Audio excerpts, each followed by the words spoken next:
The wind shrieked. Rain lashed down over the bridge on the outskirts of Vienna at 11:48 p.m. A homeless girl, Lina, 17, her jacket soaked through, clutched a baby whose lips were blue. The infant's breathing grew shallow. Every gust of wind felt like a physical knife. Passersby glanced, hurried on. No one stopped. Just as Lina's legs buckled and she prepared to collapse, a black SUV screeched to a halt in front of her. The door flew open. Stepping out was the single dad millionaire, Adrian Hale, 38. He saw the scene. His heart seized. Shivering violently, Lina whispered, "Please, save the baby." Characters: Adrian Hale, 38. Single dad, self-made tech millionaire. Guarded and emotionally cold since his wife, Eleanor, died 6 years ago. Mia Hale, 6. Adrian's daughter, innocent and full of compassion. Lina, 17. Homeless, runaway from abuse. Carrying her deceased sister's 4-month-old baby, Noah. Baby Noah, 4 months. High fever, severely hypothermic. When the SUV's tires ripped against the asphalt, Adrian Hale didn't hesitate. He didn't process the scene, the grime, the storm, the undeniable contradiction of wealth and utter destitution. He only saw an emergency. He immediately dropped to one knee on the slick, cold pavement. His suit jacket was instantly plastered to his shirt, but he ignored the cold. Adrian placed 2 fingers gently against the baby's neck. His jaw tightened. Faint breath. Hypothermic. He was a man who handled billion-dollar deals with glacial calm, yet the sight of this tiny, suffering life made his own breathing ragged. For 6 years, he had lived in a controlled emotional vacuum, dedicating himself only to his business and his daughter, Mia. Seeing a helpless child under threat triggered a part of him he had carefully sealed away. The part that knew loss was permanent and swift. Lina was trembling uncontrollably, the rain washing away the grime on her face, revealing her youth and terror. She was barely more than a child herself. She apologized repeatedly, her voice cracking against the wind's roar. "I'm not his mother. My sister died. I didn't know where to take him." Lina's story was a tragedy of invisibility. She had run from an abusive household a year prior, only to find her older sister Clara, who was already struggling. When Clara tragically succumbed to illness 4 months ago, Lina made a promise over her sister's cold hand. She would protect Noah. She had hitchhiked, slept under plastic tarps, and navigated the indifference of a large city, relying only on her fierce, desperate love for the baby. That night, the storm was her final breaking point. She had used her last few coins for a bottle of water, sacrificing her own need for the hope of Noah's survival. Adrian stripped off his expensive cashmere overcoat, the one his wife, Eleanor, had insisted he buy, and wrapped it tightly around the baby. The coat, a reminder of a life he lost, was now serving a purpose beyond fashion. The warmth was a sudden, foreign luxury against the baby's icy skin. Adrian looked directly into Lina's terrified eyes. His gaze was powerful, yet completely devoid of judgment. "Get in the car, now." Lina had never been looked at with such intensity before. Her whole life, people had either ignored her or looked at her with disgust. This was different. This look was fierce protection. She fumbled with the door handle before Adrian gently pushed her inside. The sterile warmth of the SUV felt alien. Lina was acutely aware of the mud and grime staining the pristine leather seat. As the car sped toward the city lights, Lina cradled the baby and finally broke down. She sobbed, gulping for air between words. "People chased me away. They said I was using him to beg. They called me names." Adrian gripped the steering wheel so hard his knuckles turned white. He understood the feeling of being judged by one's exterior. He knew what it felt like to be reduced to a single, cold narrative. He glanced in the rearview mirror, remembering the night Eleanor passed in a sudden car accident. The doctors had tried, the best specialists money could buy, but money couldn't buy time.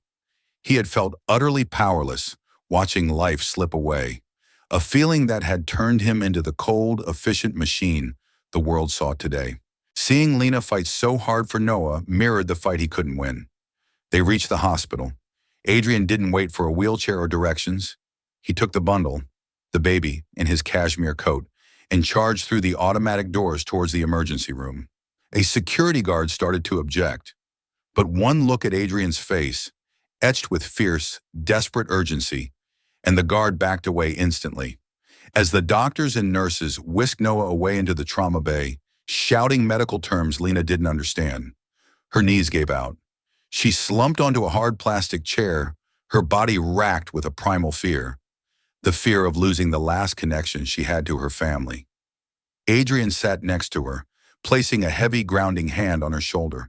His voice was low, a quiet command in the humming silence of the waiting room. "You saved him." Lina shook her head weakly, tears blurring her vision. I'm just worthless. I couldn't keep him warm." Adrian turned fully, forcing her to meet his eye. The chaos was gone, replaced by a deep, unwavering certainty. "No, listen to me. You are the only person who dared to stand in the middle of a storm to protect him. That is the definition of courage, Lina. Not worthless." A young nurse wheeling the incubator paused and whispered to Adrian as they rushed past. "Sir, if you hadn't arrived exactly when you did, 5 minutes later, that baby wouldn't have made it through the next hour. You saved them both." The ensuing 3 hours stretched into a chilling eternity. The waiting room was sterile and silent, a stark contrast to the emotional storm raging inside Lina. Adrian sat patiently, using his phone not to check his company's stock, but to silently research child welfare laws and emergency medical guardianship. He was already planning 3 steps ahead, realizing that simply saving the baby was only the first, easiest step. Finally, the doctor returned. Noah was out of immediate danger, stabilized. The hypothermia was reversed, but the severe cold had triggered a nasty respiratory infection. He needed intensive care for several days to fight the severe hypothermia and fever. Lina sagged with relief.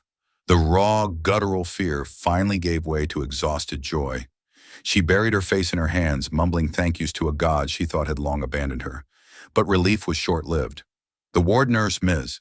Helena, a woman whose eyes held the weary wisdom of years in emergency care, came over, a clipboard in hand, her expression professionally neutral. "We need guardianship information. Name, date of birth, address, and insurance for baby Noah. This is critical for his long-term care record." Lina's face went white. She had been dreading this moment. She had no documents for herself, let alone legal proof of her relationship with Noah. Her sister's papers were gone, lost to the streets.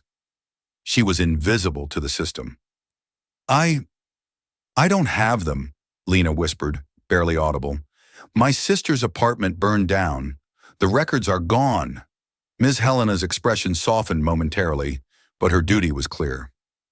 "If you can't provide immediate, verifiable guardianship and a stable address," the nurse continued, following protocol, "we are mandated to notify the Municipal Social Services Agency.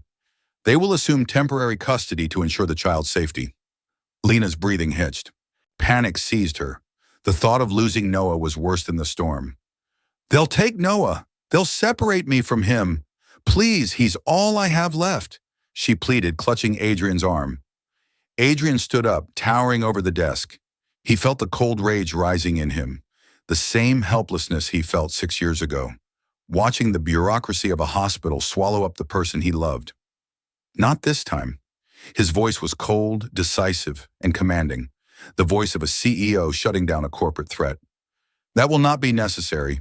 I will stand as the temporary guardian. The child is under my immediate protection and sponsorship." The entire desk staff and Lina stared at him in stunned silence. Adrian pulled out his ID and his corporate registration documents, proof of wealth, power, and stability that instantly cut through the red tape. "Process the temporary sponsorship papers. My lawyers will handle the rest tomorrow morning."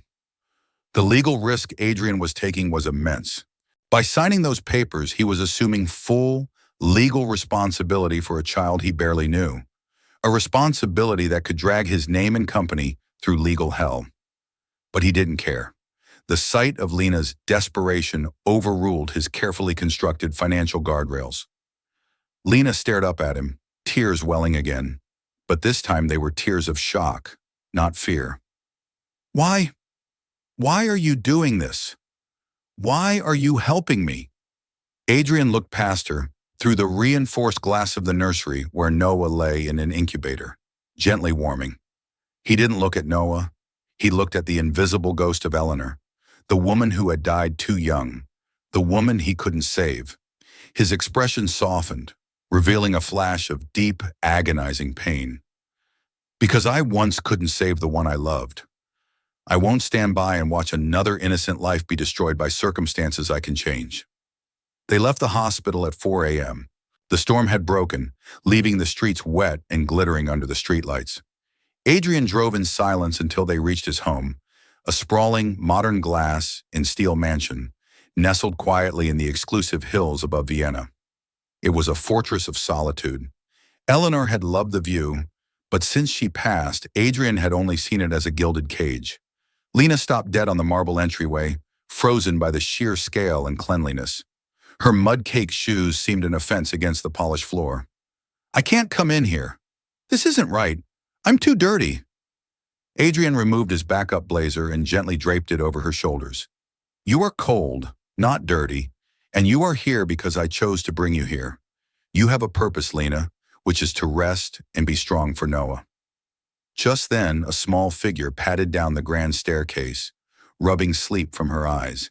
It was Mia, Adrian's 6-year-old daughter, awakened by the unfamiliar noise. "Daddy? Who is she? Did the storm bring her?" Adrian picked Mia up, holding her close. "This is Lina, a friend who helped save a baby. She needs our help now." Mia's gaze was pure, uncomplicated empathy. She looked at Lina's tear-streaked face and smiled, a genuine, warm, unguarded smile that instantly melted away the cold panic in Lina's heart. It was the first smile Lina had received in what felt like years. Adrian led Lina to a guest suite, instructing her to shower and offering her clean clothes and a tray of hot food. He didn't hover. He gave her space and dignity. A few minutes later, Lina sat in the massive, plush kitchen, bundled in a soft robe, staring at a bowl of steaming vegetable soup. Her hands shook violently as she lifted the spoon, partially from cold, mostly from profound emotion and starvation. She hadn't realized how deeply hungry she was. Adrian watched from the counter, making a second cup of coffee. He kept his voice deliberately light. "What did you manage to eat today? Be honest?" Lina didn't look up. The shame was still too heavy. "2 pieces of stale bread I begged for yesterday morning. I spent the last of my change on a formula for Noah before the storm hit." Adrian immediately spun on his heel, grabbing a paper towel to pretend to clean a spot on the counter. But he couldn't hide the sudden, stinging burn in his eyes. He swallowed the bitter taste of his own privilege. Lina's sacrifice, her simple, absolute maternal instinct for a child who wasn't hers, was the purest form of love and commitment he had witnessed since his wife passed away. This girl, with nothing, was willing to give everything. That strength was terrifying.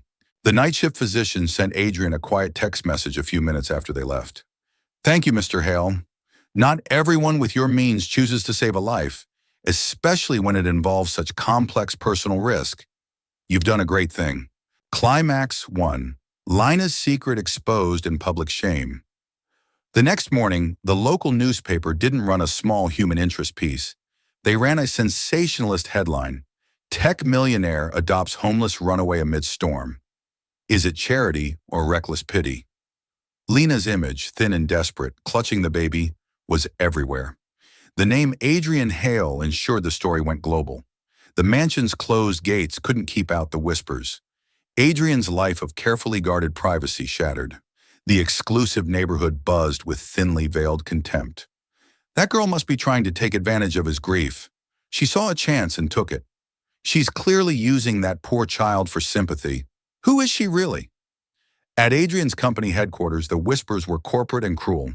During an emergency meeting about the media fallout, a senior vice president, Marcus Thorne, leaned in during a meeting, his voice dripping with professional venom. "Mr. Hale, respectfully, this is a PR nightmare? A homeless girl? She's dressed like that? You can tell what kind of element she comes from just by looking at her. You need to distance yourself immediately." Lina, stepping out to the garden for a breath of air, overheard a fragment of the gardener's conversation with the maid. Troublemaker will steal anything she can. She froze, feeling the shame crawl over her like ice. It was the same old judgment, magnified 1,000 times by Adrian's wealth. She found Adrian in his study, her face pale, the fear returning. I have to leave. I can't cause you any more trouble. They are right. I am ruining your name.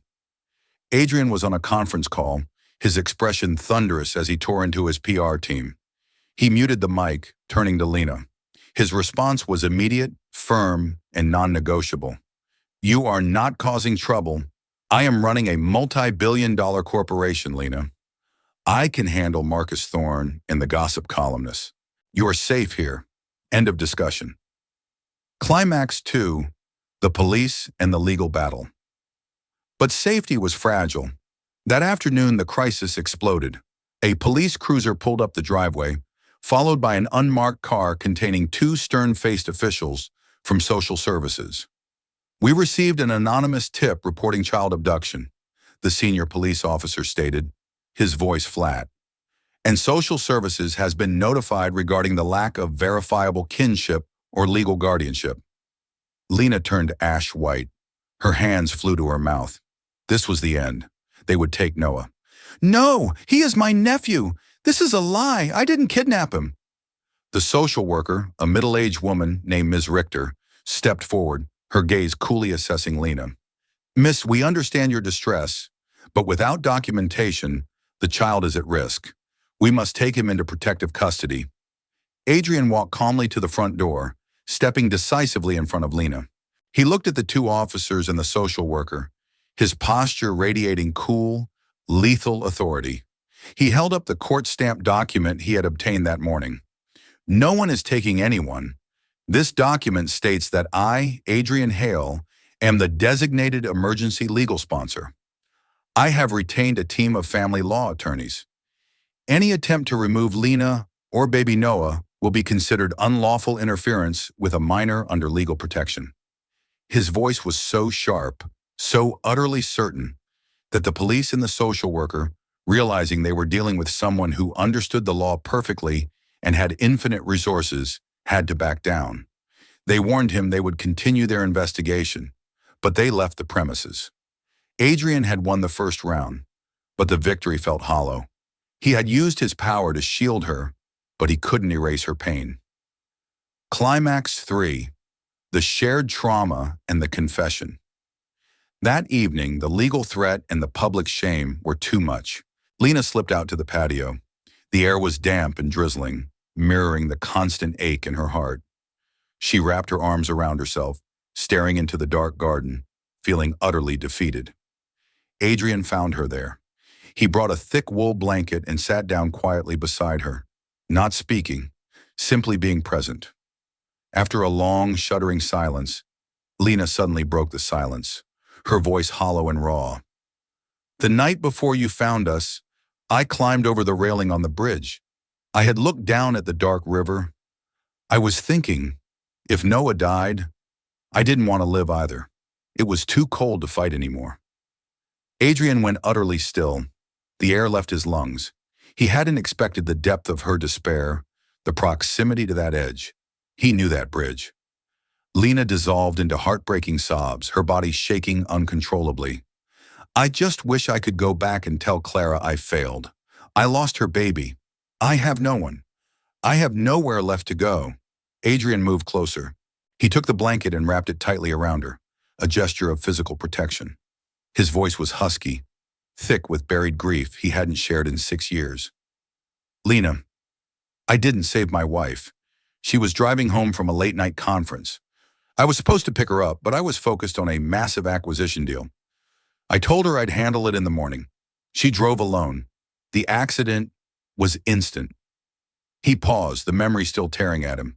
For 2 years, I drove that route every night. I stood by the roadside just watching the lights. I was exactly where you were. Lost everything. Alone with a baby I barely knew how to raise. In a mansion that felt like a tomb. Lina turned, looking at him through her tears, seeing not the powerful millionaire, but a parallel soul, a kindred spirit of unbearable loss. They were both shipwrecked, survivors clinging to life rafts, Mia and Noah. Climax 4, the vow of new beginnings. Adrian spoke, his voice gaining strength, not from power, but from purpose. We are survivors, Lina. We didn't choose to be here, but we are here now. We can choose what comes next. That bridge, it tried to take both of us, but we fought back. He took her hand, his eyes intense and sincere.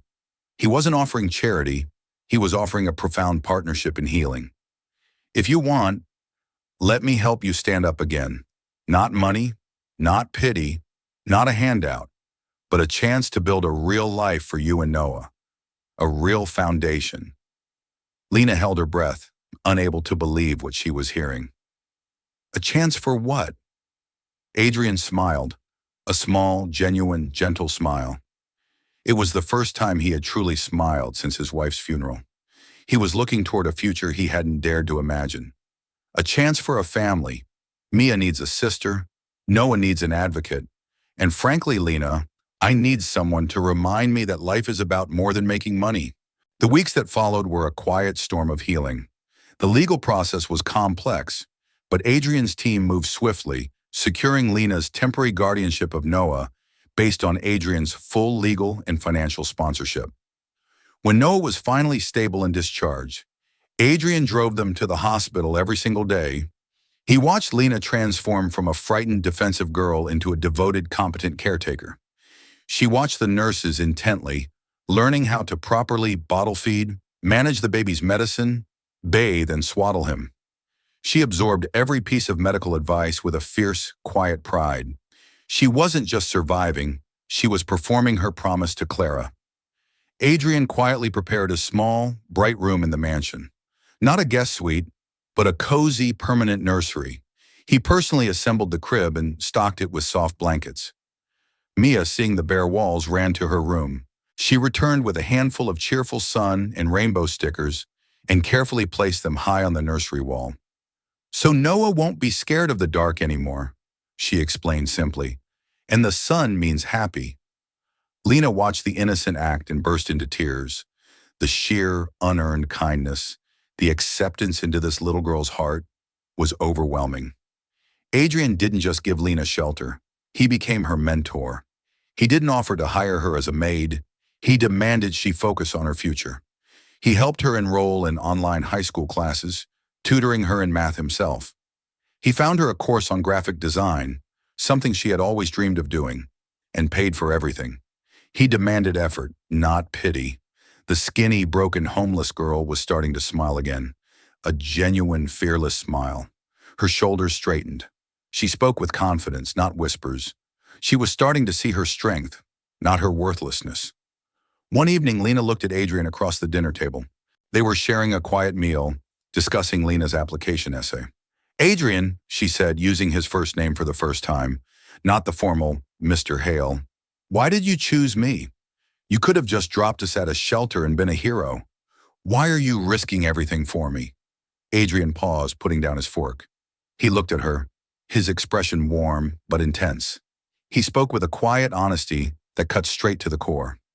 Because I know what it feels like to be overlooked, Lina. When my wife died, people just saw the widowed CEO. They didn't see the husband who was breaking. They didn't see the single dad terrified of raising a 6-year-old girl alone. He leaned forward.